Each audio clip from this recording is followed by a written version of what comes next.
Hello students, welcome to VTU Guru.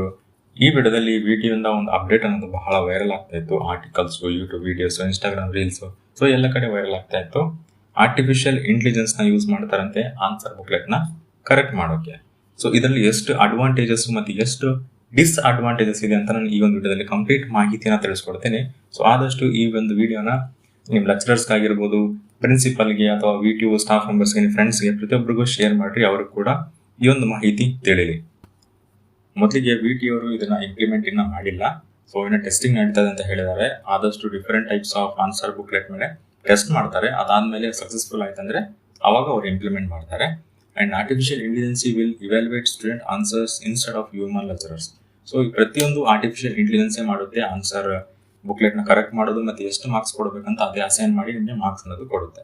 So ಇದು system ಎಷ್ಟು good ಅಥವಾ ಎಷ್ಟು ಬ್ಯಾಡ್ ಇದೆ ಅಂತ ನೋಡೋಣ. What is AI correction?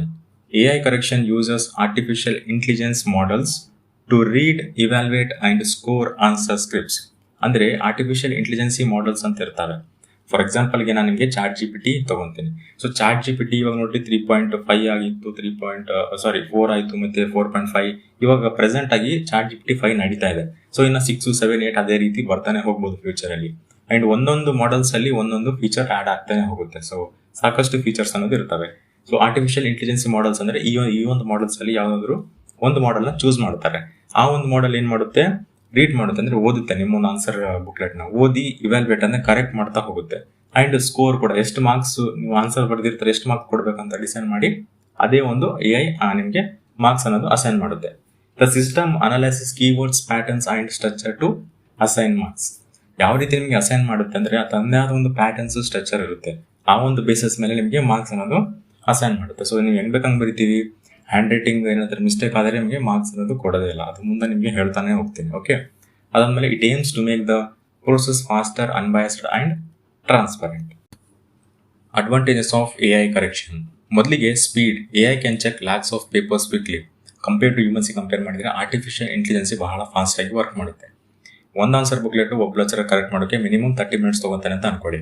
ಅದೇ ಆರ್ಟಿಫಿಷಿಯಲ್ ಇಂಟೆಲಿಜೆನ್ಸಿ 30 ಮಿನಿಟ್ಸ್ ಅಲ್ಲಿ ಮೋರ್ ದೆನ್ 10+ ಆನ್ಸರ್ ಬುಕ್ಲೆಟ್ ನ ಕರೆಕ್ಟ್ ಮಾಡುತ್ತೆ. ಸೊ ಸ್ಪೀಡ್ ಬಹಳ ಅಡ್ವಾಂಟೇಜ್ ಆಗಿರುತ್ತೆ. Next, no partiality, equal marks for all. ಇವಾಗ ಹ್ಯೂಮನ್ ಲೆಕ್ಚರರ್ಸ್ ಏನ್ ಮಾಡ್ತಾರೆ ಅಂದ್ರೆ ಈ ಹುಡುಗನ ಪರಿಚಯ ಇದ್ದಾನೆ, ಈ ಹುಡುಗನ ಫೇವರೇಟ್ ಸ್ಟೂಡೆಂಟ್ ಅಂದ್ಬಿಟ್ಟು ಮಾರ್ಕ್ಸ್ ನ ಕೊಡ್ತಾರೆ. ಎಕ್ಸ್ಟ್ರಾ ಮಾರ್ಕ್ಸ್ ನ ಕೊಡಬಹುದು, ಅಥವಾ ಫೇಲ್ ಆಗಿದ್ರೆ 1-2-3 ಮಾರ್ಕ್ಸ್ ಹಾಕಿ ಪಾಸ್ ಮಾಡ್ತಾರೆ. ಅದೇ ಆರ್ಟಿಫಿಷಿಯಲ್ ಇಂಟೆಲಿಜೆನ್ಸಿ ಆ ರೀತಿ ಮಾಡೋದಿಲ್ಲ. ಯಾವುದೇ ಒಂದು ಪಾರ್ಶಾಲಿಟಿ ಆಗಿರಲ್ಲ. ನೀವು ಫೇಲ್ ಆಗಿದ್ರೆ ಫೇಲೇ, ಪಾಸ್ ಆದ್ರೆ ಪಾಸೆ. ಸೊ ಎಕ್ಸ್ಟ್ರಾ ಮಾರ್ಕ್ಸ್ ಅನ್ನೋದು ಕೊಡೋದಿಲ್ಲ. ಸೊ ಪಾರ್ಶಾಲಿಟಿ ಇರಲ್ಲ, ಎಲ್ಲರನ್ನೂ ಈಕ್ವಲ್ ಆಗಿ ಟ್ರೀಟ್ ಮಾಡುತ್ತೆ. Next, consistency. Same stand for every student. ಇವಾಗ ನಿಮ್ಗೆ ಒಂದು ಸಂಬಂಧ ಇಲ್ಲಾರ್ದ ಒಂದು ಆನ್ಸರ್ನ ಬರ್ದಿರ್ತಾರ ಅಂತ ಅನ್ಕೊಳ್ಳಿ, ಒಂದು 3-4 ಪೇಜ್ ಬರ್ದಿರ್ತಾರ ಅಂತ ಅನ್ಕೊಳ್ಳಿ. ಅದೇ ಹ್ಯೂಮನ್ ಲೆಕ್ಚರರ್ಸ್ ಏನ್ ಮಾಡ್ತಾರೆ, ಸೊ ಇಷ್ಟೊಂದು ಬರ್ದಿದ್ದಾನೆ, 1-2 ಮಾರ್ಕ್ಸ್ ಆದ್ರೂ ಕೊಡೋಣ ಅಂತ 1-2 ಮಾರ್ಕ್ಸ್ ಕೊಡ್ತಾರೆ. ಸೊ ಆರ್ಟಿಫಿಷಿಯಲ್ ಇಂಟೆಲಿಜೆನ್ಸ್ ಆ ರೀತಿ ಕರೆಕ್ಟ್ ಮಾಡಲ್ಲ. ಸೇಮ್ ಸ್ಟ್ಯಾಂಡರ್ಡ್ ಫಾರ್ಮ್ ಇರುತ್ತೆ ಅದಕ್ಕೆ. ಸೊ ನೀವು ರಾಂಗ್ ಬರ್ದಿದ್ದೀರ ಅಂದ್ರೆ ನೀವು 100 ಪೇಜ್ ಬರೆದ್ರು ಅದು ರಾಂಗೆ, ಅದು ಕರೆಕ್ಟ್ ಆಗಿ ಕನ್ವರ್ಟ್ ಮಾಡಲ್ಲ ಆರ್ಟಿಫಿಷಿಯಲ್ ಇಂಟೆಲಿಜೆನ್ಸ್. ಅದೇ ರೀತಿ ಕನ್ಸಿಸ್ಟೆನ್ಸಿ ಮೇಂಟೈನ್ ಮಾಡುತ್ತೆ.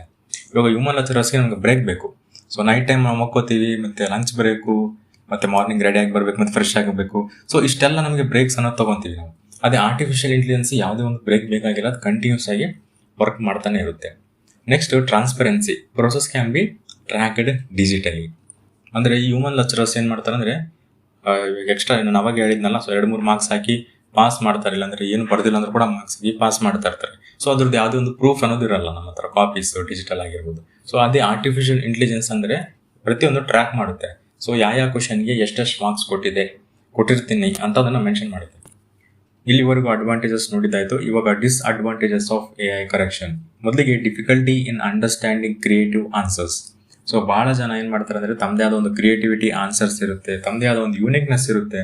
ಸೊ ಆ ಒಂದು ರೀತಿಯಲ್ಲಿ ಅವ್ರು ಆನ್ಸರ್ ಬರೀತಾ ಹೋಗ್ತಾರೆ. ಸೊ ಸೇಮ್ ಸ್ಟ್ಯಾಂಡ್ ಬರೋಕೆ ಸಾಧ್ಯನೇ ಇಲ್ಲ. ಯಾಕಂತಂದ್ರೆ they are humans students, not robots. So robots AI ಇತ್ತಂದ್ರೆ ಸೇಮ್ ಸ್ಟ್ಯಾಂಡ್ ಫಾರ್ಮ್ ಅಲ್ಲಿ ಬರಿತಾ ಹೋಗುತ್ತೆ. ಸೊ ಸ್ಟೂಡೆಂಟ್ಸ್ ಆಗಿರೋದ್ರಿಂದ, ಹ್ಯೂಮನ್ಸ್ ಆಗಿರೋದ್ರಿಂದ ತಮ್ಮದೇ ಆದ ಒಂದು ಸ್ಟೈಲ್ ಅಲ್ಲಿ ಬರಿತಾ ಹೋಗ್ತಾರೆ. ಬಟ್ ಆನ್ಸರ್ ಕರೆಕ್ಟ್ ಇರುತ್ತೆ. ಸೊ ಡಿಫ್ರೆಂಟ್ ಸ್ಟೈಲ್ಸ್ ಅಲ್ಲಿ ಬರಿತಾ ಹೋಗ್ತಾರಲ್ಲ, ಸೊ ಇದು ಡಿಸ್ಅಡ್ವಾಂಟೇಜ್ ಆಗ್ಬೋದು. Next, hand writing recognisation issues.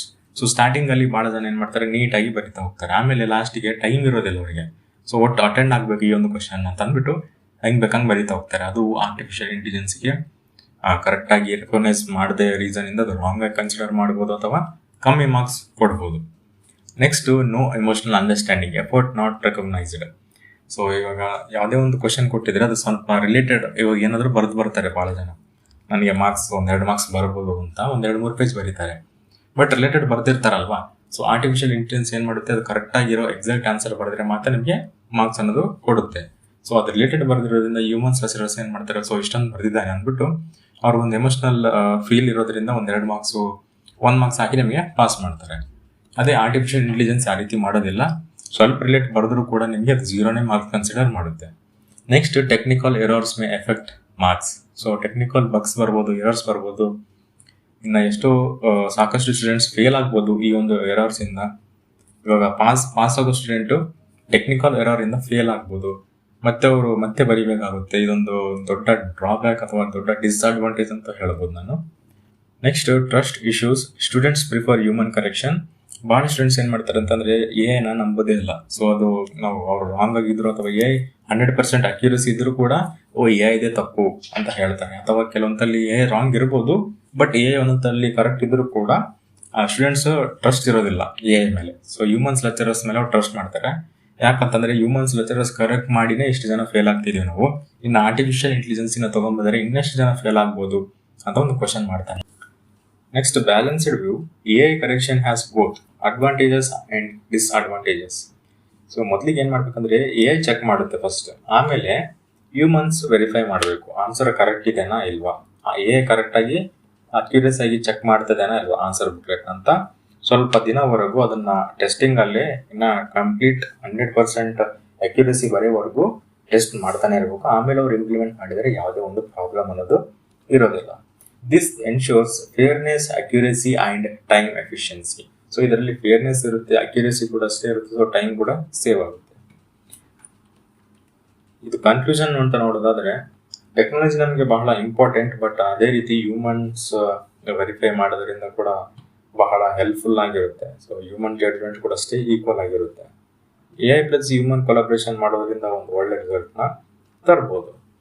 ಮತ್ತೆ ನೀವು ಈ ಒಂದು ಎಐ ಕರೆಕ್ಷನ್ ಸಿಸ್ಟಮ್ಗೆ ಸಪೋರ್ಟ್ ಮಾಡ್ತಾ ಇದ್ದೀರಾ ಇಲ್ವಾ ಅಂತ ಕಮೆಂಟ್ ಬಾಕ್ಸ್ ಅಲ್ಲಿ ನಿಮ್ಮ ಒಪಿನಿಯನ್ ಶೇರ್ ಮಾಡಿರಿ ಅಂತ ಹೇಳ್ತಾ, ಈ ವಿಡಿಯೋ ನಿಮ್ಗೆ ಇಷ್ಟ ಆಗಿದ್ರೆ ಪ್ಲೀಸ್ ಲೈಕ್ ಮಾಡಿ, ಶೇರ್ ಮಾಡಿ ಮತ್ತು ಸಬ್ಸ್ಕ್ರೈಬ್ ಮಾಡಿ. And thanks for watching.